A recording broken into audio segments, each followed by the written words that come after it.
Welcome to part 31 of the Kicho Wong Dong series. In this episode, we're going to be covering a technique called Deah Ahp Cha Ki, known as the static jump snap kick, or a new term that I've discovered in recent years, the pop snap kick. So, quick explanation about the two kinds of jump kicks we have in Tung Soo Do. The jump kick we covered before was the Deah Ahp Cha Ki. So I recommend you watch that video first because that kind of kick is easier. This kick is usually taught to 8th and 7th gups and higher because the mechanics are slightly different. So instead of having momentum to go forward, you jump straight on the spot. So if you're thinking, why do you have the two different jump kicks? Tactically, the Deah is for traveling forward with momentum, and the pop or day or static jump is for straight up. So it's more of an explosive move. With that being said, let's start to have a look at the technique. To warm up, you should start bouncing on the spot with your knees bent on the balls of your foot up and down. Then in class I would call a count, but when you're ready, you do an explosive jump and lift your knees to your body. You're trying to get your knees to your shoulders, you're keeping your head up and you're keeping your hands up, and then you want to land softly. I was always told to land like a cat or a ninja, not to make much sound, and this is to protect your heels and your knee joints. So bend the knees there. Once you can jump up and lift your knees to your body, a good idea is to practice first with a Deah Ahp Cha Ki. So this is also a fantastic technique, used a lot in MMA as a surprise. It's a jump knee kick off the back leg, and you kick up and knee your own hands or a pad or a target. With that being said, the technique itself is quite straightforward. It is a snap kick off the back leg. So before the Deah kick was off the front leg, this is now kicked off the back leg. There are a number of ways for students to start practicing. My personal preference to teach new students is to bounce to the spot, as we did in the warm-up, and then do the snap kick and just try and lift off the floor 1 centimeter, just up, a centimeter or two, an inch or two, and just feel what it's like to go off the floor and then get that feeling of landing.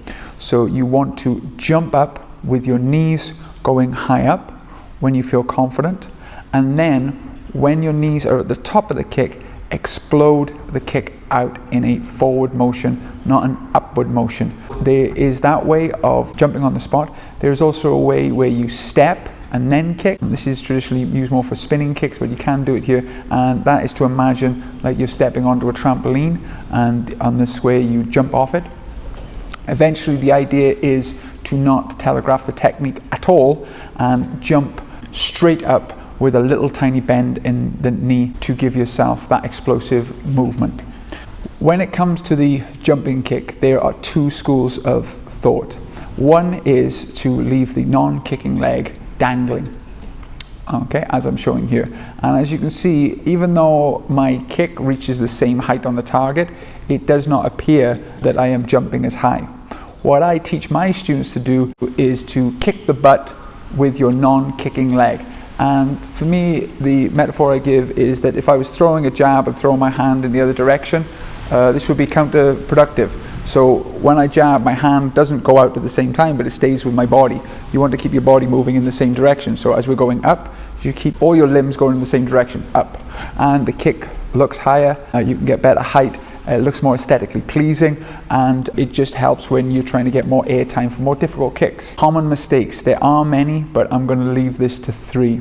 The first common mistake is people trying to kick from the floor. What do I mean by this? Just like a normal kick, the jump kick has 3 parts. It has the chamber, the extension, and the retraction. So what people do a lot of times, they turn this more into a jump stretch kick, and they're kicking right from the floor. I always tell my students that your leg is heavy, so you need to lift your knees up, and at the highest point that your knees lift up, and then you explode out, so it's only a fraction of a second that your leg is straight and then comes back and lands softly. So that is a very important one that people don't do. The next common mistake is that people look down as they're kicking, so they can't jump as high as they want to. So please remember to look forward, or slightly better is to look above your eye line, so the thought in your head is to jump higher.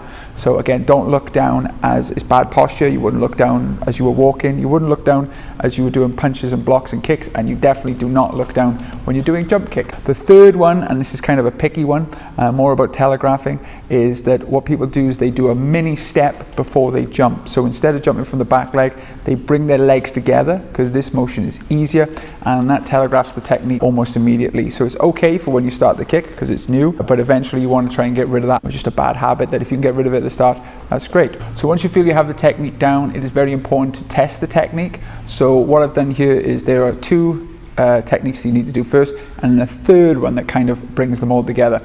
So the first one is to get a flat target and jump up and kick forward.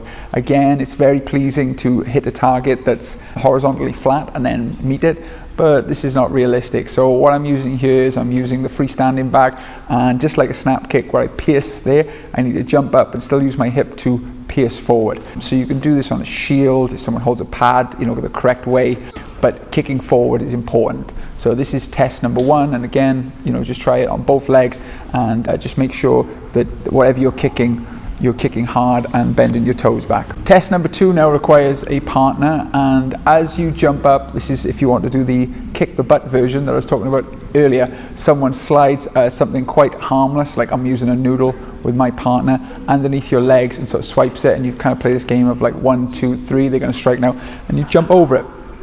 And then again, you can lift the noodle higher and higher to make the exercise more difficult, but it's just basically making sure that you're concentrating on picking your legs up first before you kick. Once you've tested those two versions, then you can go on to the third test, which is the fun one, which is what I use, how high can you kick the paddle? And again, try and resist holding the paddle straight down, have it at a slight angle so you're still jumping up and kicking forward, and this just tests you. And again, you can do it while bouncing on the spot, or if you want to make it really difficult, jump straight up. So I hope you've enjoyed this tutorial on the Deah Ahp Cha Ki. These tutorials are getting more difficult now, so please watch the other videos first. Please do not attempt these kicks if you're a white belt. This is not really a white belt technique, it is more for orange belts and above. And again, as I go forward, these techniques will be becoming more difficult, but I have plenty of tutorials for the more basic kicks. Thank you very much for watching. If you're enjoying the channel, please like and subscribe, and if you like this particular tutorial, please share it with a friend who would enjoy it. Thanks very much for watching. Thanks.